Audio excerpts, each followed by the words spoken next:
And we're live. Happy Wednesday, everyone, and welcome to the Mojo Show, your real estate podcast where we talk about everything real estate. I'm your host, Joe Mortgage. And I'm Cup of Joe Mortgage. This week's episode, we are focusing on kind of a caveat to last episode where we talked about refinances as far as rate and term refinance and cash out refinance. We're kind of segueing that into second mortgages and the different types of second mortgages we're going to focus on today, both HELOCs and what's known as a second closed-end mortgage.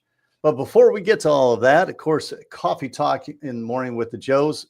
Now, Joe, I understand to kind of intro this, our coffee talk. You and the wife bought a house and last weekend moved in. How'd the move go? We have started moving in, I'm one of those guys that just does everything and doesn't ask for help. But luckily, my son is not that person, so he brought 3 of his buddies from college. Down last weekend on Saturday. 3 of his powerlifting buddies. Oh, so they're big boys like him. Yeah, and helped get all the heavy stuff into the house, which was nice. But I'm also that dad that's like, you're not stronger than me, even though you are stronger than me kind of attitude. Okay. So I told one kid, all right, get out of the way. You guys are driving me insane. And then I just pick it up and I just walk with it. Because, I try to explain to my son, there's a difference between weight and strength that way versus technique and strength of carrying things. Yes. And so I've moved through college and everything else. I've probably moved 40 times plus. Right. And, with Tina alone, we've moved 15 times. So let's go in 20 years, we've moved 15 times. Wow. So, we've done this quite a bit. And so it's not too difficult anymore. But the fun thing is my daughter, Anna, she's a sweet little powerlifting girl too. So we replaced the appliances, and everything on Marketplace. If you're not buying stuff on Marketplace, there's some really good deals out there, by the way. Yeah, so on Facebook Marketplace, we've redid all the appliances in our kitchen. Really? And we're under $1,500 for all of them. No way. Yeah, we got a scratch and dent counter depth refrigerator, which is brand new. It's just got a couple of dings on it. Yeah. Perfect. All stainless steel stuff. So the move has gone really well. The house has really come together. We've got some things we're still doing. Still don't have everything out of my brother's house. As you can see, I'm still in the basement because internet doesn't get turned on until next Wednesday. So I was not expecting a 2-week turn time on an appointment, but yeah. Well, with it's been a while. The internet being next Wednesday, we'll have to see whether or not we have a show next week, everyone. We will. I can do a hotspot. We can figure it out. We can figure it out? Okay. Yep. Very good. But I'm excited about today's show, Joe. Welcome back. How was your trip? Sorry, everyone. Yeah, I was gone for the past 2 weeks. We're going coffee talk a little long right now, but how was your trip? It was awesome. It was great. Went to Orange Beach, Alabama. If you've never been there, make it on the list to take the family. It was really great. Stayed on the beach. Beautiful condo. The only thing about the condo, and my wife can tell you this as well, is that we were up on the 27th floor. 27th floor. And I'm not good with heights. I'm afraid of heights. Okay. So when I go out the couple times I went out on the balcony, I'm like holding on, like this to the wall, right? Because I can't do that, right? But yeah, it was beautiful. We had great weather. Got to go play golf once. Beautiful golf course we went to. I think it was Craft Farm, I want to say. Great golf. Good stuff there. But yeah, it was a good time. Good time indeed. Awesome. And my daughter came with, Samantha. So we just had a great time. I loved seeing some of the pictures and things like that. And you guys needed to get away. I'm glad that you were able to do that. You guys still newlyweds. So when is the year coming up? February. That's right. That's right. So February 5th. I got it. A little bit more that in my mind so I don't forget that. But we'll put that on a ticker coming up and coming. going across about them. That's awesome. Well, today we're talking about, doing renovations and doing updates to your house and things like that based on what type of mortgages you can get to do it, right? Joe, you did a great intro into this, but, I wanted to ask you the question, why are second mortgages making a comeback right now? They are making hear about them a lot, right? From 19, 18, 19, all the way until, probably 22, 23, you didn't talk about second mortgages as much. No, you didn't. And it was because of where interest rates were going at the time, right? I mean, we had the big, refi boom, which is actually why a lot of people are looking at second mortgages now, because two things happened. One, people got a low, super low interest rate, right? In the 2s, maybe 3s. We won't see those again. We know that, right? So a lot of people are holding on to those interest rates. And I don't blame them. Absolutely. Hold on to it as long as you can, right? But with COVID and that refi boom, the value of homes went way up, right? Way up. I mean, we were seeing in some states 10% or higher annual values grow. So, people have a lot of equity in their home. Well, now they get to be able to use that equity by using a second mortgage and not touching that low interest rate. That's a great thing about second mortgages. Now we'll get into the different types and why one will fit better than the other. But that's the key to it, is being able to not touch your low interest rate on your primary mortgage, but still tap into the equity. Yeah. And I think another reason that second mortgages have become a bigger topic is, with the inflation rates, cost of things, when the supply lines were down and we weren't getting as much, and those prices really went up. I mean, eggs, $12 a dozen there, or $6 a dozen, or something stupid, but everything went that way. And they're, going out to eat now, your prices have gone up, and you still want to do certain things because, it's just a lifestyle, but people have used those credit cards. And, those higher interest rates on those credit cards that are compounding, monthly, and, keep going, and those minimum payments, doing some consolidation is why second mortgages, in my opinion, have really started being one that makes more sense for a person. You can lower your monthly debt outflow. You combine some of those credit cards, those high interest, or if you did a high interest personal loan because, maybe your credit's not there, but you wanted to clean it up and try to get there. I think that's a big reason second mortgages have come around too. And I know we're talking about, improvements and things like that, but that's a big part of why I do a lot of second mortgages right now. Sorry, I've got a fly that keeps hitting me in the ear. So if you see me do this, it's not fleas. What's going on there? But that has been another reason why people, like ourselves, are talking about, have we checked into this? Because in 2020 and 2021, well, heck, if you had an interest rate of 3.875, well, we possibly could get you a 3.5 or a 3.25 and wrap everything in just one mortgage, which made a lot of sense. Right. Because, why do a second mortgage when the rates are at 7-8%? Right. So a lot of those things are reasons why second mortgages were not being looked at. But now with the interest rates, and some people have rates in the 4s, some 3s, some 2s, like you said, why touch that if we don't have to? Because we can pull the equity out another way. So especially with credit cards, the interest rates on those being in the high teens, low 20s, for some perhaps in the mid 20s as far as interest rate percentages. And second mortgages that we're talking about are in single digits. Yeah. So I mean, even if you're in 10%, if your credit cards are at 21, if you're getting a 10% on that second, now you got a tax write-off. That's one Yeah, thing. Now you're taking that bad debt possible tax. that you already have. Right. Possible. Thank Right, you. please. Always We're not CPA, get CPA. with them, whatever. But you're taking that bad debt that's already spent. Right. Now you're putting it into a mortgage where that interest could be a write-off for you, just depending on your tax bracket and how you file.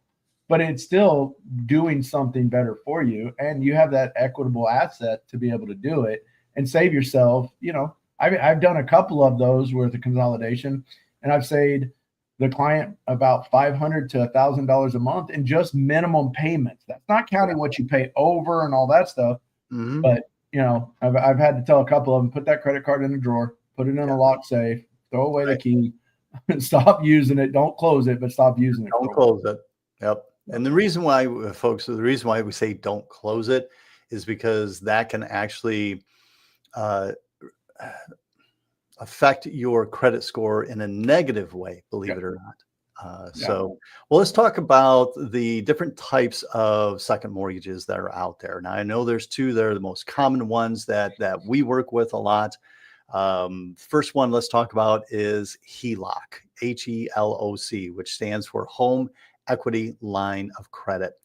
What do you see common uses, if you will, Joe, where people would use a HELOC? So HELOCs are great for, especially if you're doing renovations. If you're doing improvements to your house and you're the actual contractor, you're not going through a big bid and the exact cost and all that stuff. A line of credit is great for those purposes if you manage credit cards well. I want to put that little disclaimer in there. If you can manage your credit cards and your revolving debt, then a line of credit is right for that situation, because you're able to take a draw when you need to, and you're only paying on that draw amount. You're not paying on the full balance. Right. And so doing renovations and things like that, is a great one.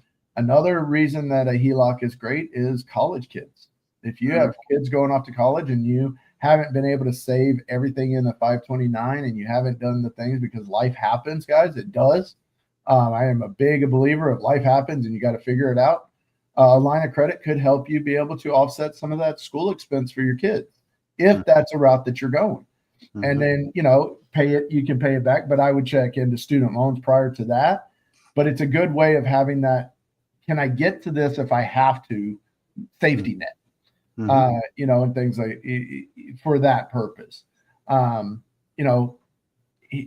do not recommend getting a HELOC if you're financially struggling, because then you start using it like a credit card. And then once it's used up, now you have a big payment that you're making to it. Right. And that's not going to help you financially if you're already struggling from that sense. Agree. I think for home improvements, I think it's a great tool to be able to use, because like you said earlier, you're only making payments on the draws that you've taken.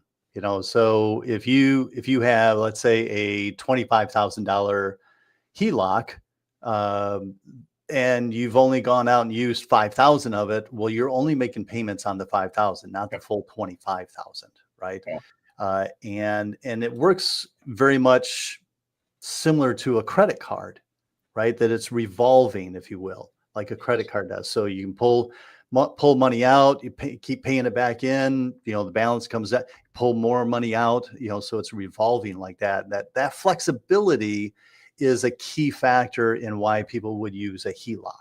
Yeah. I like HELOCs, like my brother, and I've got some family members that have done them, but they're financially manage their stuff well. So, using those for certain purposes. Also, another reason you would get a line of credit, let's say you're an investor. You can't really get lines of credits on investment properties, but you can get a line of credit on your own house. Your primary, and then you can use that to pull the money out for a down payment. Say you're wanting to buy another investment, and then you also have that to kind of be able to get the renovations done, and then you pay that off when you either sell that house or you pay it down when you're renting. That's a good use for a HELOC. I've seen a lot of investors do that, to where you're not having to pull cash out of a market or pull cash out to do certain things. If you're trying to build your portfolio from an investment standpoint, you can use that line of credit for down payments or for maintenance things on those other rental properties, and manage it well. That's another one that I really think people forget about. But Mhm. having that line of credit because you have you have rental properties is a smart thing, because now you're not having to go out and pull money out of your investment property. You already have something you can just pull on and then pay it down or pay it off as the money comes in. Especially if you have a portfolio of investment properties and you need kind of a sort of a cash reserve in case of emergency. I mean, if the AC unit goes out, if the furnace goes out, you need money now, right? Yep. So to be able to have that as kind of an emergency fund, I guess. But you tied this into something that actually a buddy of mine up in Michigan is doing. I won't say his name, but I hope he's listening right now. I really do, because this is something that I'm working with him on. So him and his buddy started a business as far as looking at basically investment properties building, right? So he's looking at taking equity out of his home and using it as the down payment closing cost on doing a one-time close, right? So which for those of you that out there, one-time close, you're able to purchase the land and the construction of the home together. Okay, together, which is huge. That's awesome. So using it for that and creating a duplex is what they're looking at doing. So we're looking at different HELOC or different second mortgages, both a HELOC and what we're going to talk about next, which is a closed-end second mortgage, right? So Yep. we're looking at both to see, does he need the flexibility, right, of the draws, or a closed-end second, which we'll get into here. Well, we might as well jump into that, being that we're kind of this is a good segue into it. A closed-end second is just what it says. It's closed, right? So if you're looking at $50,000 to take out of the equity of your home, it's a lump sum loan, right? And it's paid out to you, the 50,000, and that's it. It's Yeah. closed. It's very similar to think of a car loan, or it's an installment debt is what it is. And there's certain term. A lot of times 20 years is the term that a lot of people like. Now there are 30 years, but And once you go to 15. a 30 year, the rates start jumping up a little bit more. But a 20 year is pretty common on a second mortgage. The thing about it is you have 240 months, you have an interest rate, and you have a payment. That is what your payment's going to be every month. And once let's say you're into it for 10 years, you've paid it down. The only way to get money out is by doing another refinance on something like that. But that kind of, to go back for 1 second, Joe, when we talk about HELOCs, I want everybody to understand there is a draw period. So a HELOC is usually based on a 20-year. And most of the time what it is your first 5 years, 3 or 5 years, depending on how you set it up. 3 or 5 years, you have what's called a draw period. During that draw period, that's when you can pay and take and pay and take, and your payments are based on interest only at that time. So the more you pay, the more you pay the principal down. But after that draw period, it does go to an installment debt for the rest of that term. So whatever you've used up on that line of credit does go into a regular payment to pay it off in the next, I think it's, if you did a 20-year with a 5-year draw, I think it's a 15-year payment period to pay that off. And those rates are adjustable on a HELOC. So you need to understand that that it can adjust depending on market, down and up. Where a closed-ended second, kind of going back forward, closed-ended second, you don't have a draw period. Most of the time you're doing a fixed rate loan. If somebody's doing an ARM, then you'll have a small period of it being fixed. I don't know a lot of people that are out there doing ARMs on seconds. I don't really pitch them. I like doing, the fixed rate. Just makes it simpler. But on that, if you do a 20-year, you have a payment. You get that lump sum out, like Joe just said. And at the end of it, if that money is gone, then you can't go back and take more. So that's why doing a closed-end second, that's really good for people that are consolidating debt, that ran up their credit cards, financial struggles, things like that, but you still have credit to where you can help yourself. Doing a closed-ended second makes a lot of sense because you know what debt you want to pay off, and you want a fixed payment on that amount. If you're doing a pool loan, or if you're putting a pool in, if you're doing a a bigger kind of renovation and you're using a general contractor, that's a good one to where you use a closed-end second, because you get a bid, you get estimates, you know about what the cost is going to be. Right. Great. You know, there's ways of doing that to where you can use the equity in your home to be able to finance it. So, you know, I like the closed-ended second for a lot of debt consolidation loans, because it's putting people in the right situations. It's helping them get back into, you know, once you start drowning, right? Once that water gets over your mouth and your nose from debt, it's hard to get out of. So at least it makes you be able to breathe again. And going back to the amount of equity that a lot of people have in their homes today, it's a great source to be able to tap into, to be able to help get you out of that debt that you're talking about. So I want to bring up a point on both HELOCs and closed-end seconds. That I helped a past client out just the other day, earlier this week, on a HELOC, not a closed-end second, but a HELOC, right? One thing that he looked at in considering this is that he knows that in about 2-3 years at the most likely 2 years from now, he's going to be moving. He's going to sell his house and move. So what happens then? Let's take that scenario, because honestly, most Americans, over 80% of Americans, do one of two things every 5 to 7 years.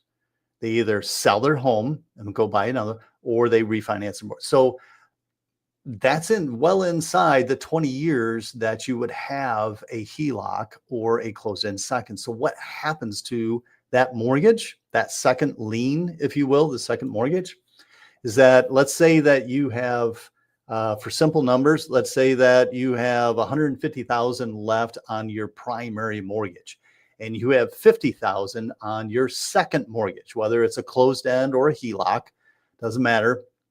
And you sell your home for $400,000. Well, the first thing that's going to happen is that primary loan, the primary mortgage, and the second are going to be paid off, whatever's left on them. Okay. So for some of you, you may be thinking, like my client did the other day, I'm not worried about it being 15, 20, 30 years. I'll just pick the one that is going to be the best payment, you know, for my budget, because I know in 2 years when I move, it's going to be paid off at that time. Yep. Right. Yeah, and that's another thing people need to understand. And I talked to a bunch of people about this, is lowering your term can save a lot of interest, 100%.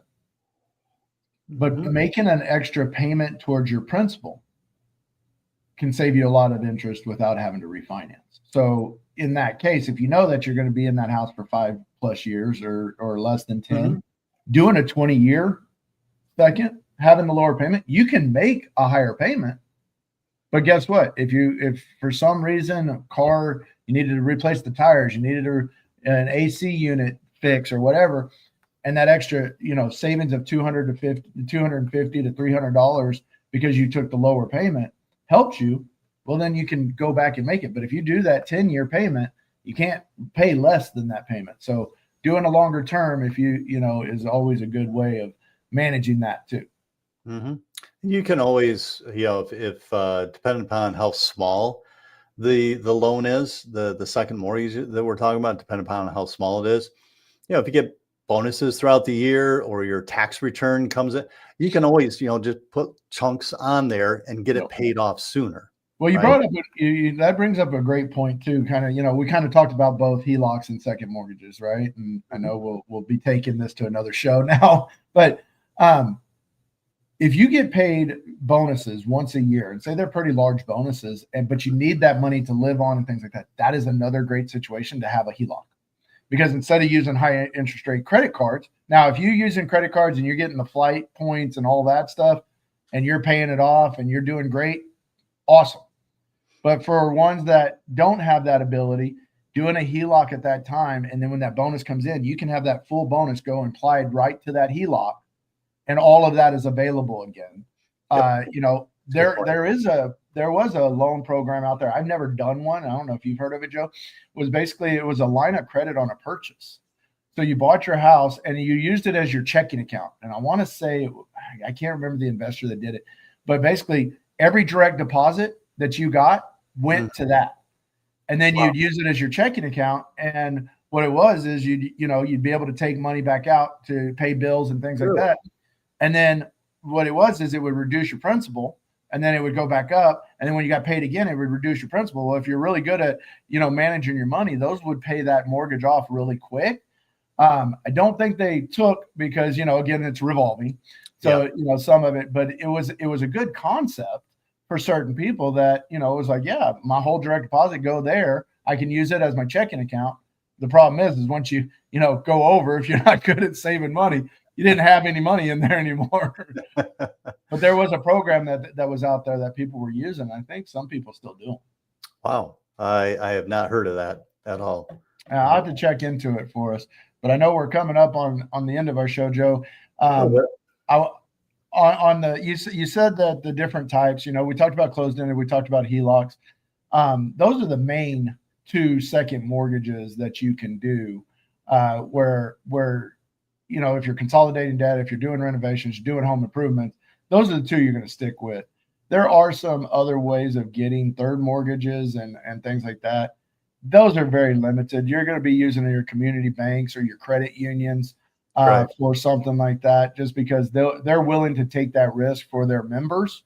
But those rates on something like that, they're getting really high. They're probably in the 15% range. But if it's something that you're needing to do, it always takes me back to Ghostbusters.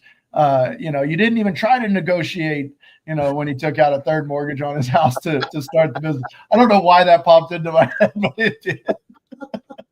We're definitely dating ourselves now. When we mentioned Ghostbusters, I want you to know. I mean, come on, Dan Aykroyd, you got to love that guy.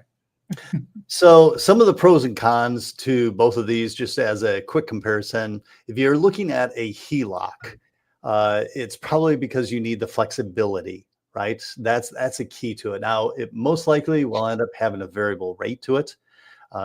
Closed-end second mortgages are going to have more of a fixed rate and more predictable, if you will, monthly payments, really ideal for one-time expenses like debt consolidation, tuition, something like that along those lines. But you're not going to have the flexibility, right, as far as draws. So do think in regards to that, as far as what you feel your situation would fit best. If you want to, of course, run some scenarios by Joe and I, reach out to us. Joe, can you flip up the ticker down below as far as email addresses and that, so that we can? I'm not on my game today here, Joe. Well, it's been a couple weeks, so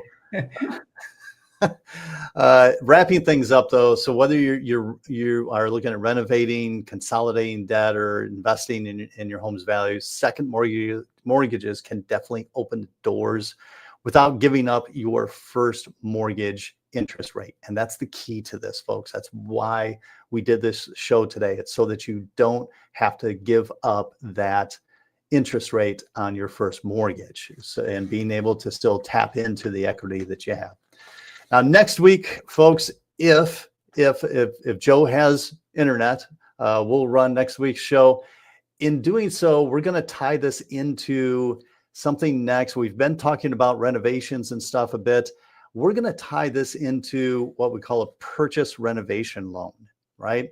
Where you actually are able to, because a lot of people don't realize this, that you can actually roll your renovation costs into the purchase of the home.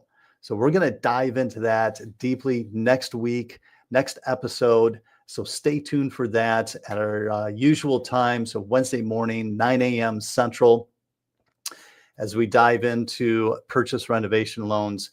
Want to thank everyone for tuning in today. We didn't have any questions, although I don't know, did we even ask for them besides the ticker down below? We forgot to ask, but I did put the ticker up. We did not have any questions today. But if you do have questions or comments as you're watching this video, you can still put them on our Facebook pages. You can also go to the @themojo show real estate podcast. And, please like and subscribe for us. We are on that mission to get to 1,000. I'm taking Joe's spot there for a second. Run it. Run with it. But you can pick up the episodes. You can put comments there. We will answer them or shoot us an email. Joe, thank you very much for today. I'm going to turn it back to you. Great. Well, I'm just going to close things out with any last nuggets of wisdom or feedback to anyone watching, Joe. Using the equity in your home to get out of debt, using the equity in your home to improve your home are both great things if you're doing them for the right reasons. So talk to a professional, hit up Joe and I. We will go through it, because I have also told people this is not the right thing for you to do. And there's other ways of doing stuff, but talk to a professional is the first thing that I would tell you to do. I'm Joe Mortgage, and that handsome guy with the beard is Cup of Joe Mortgage, and we'll see you next week.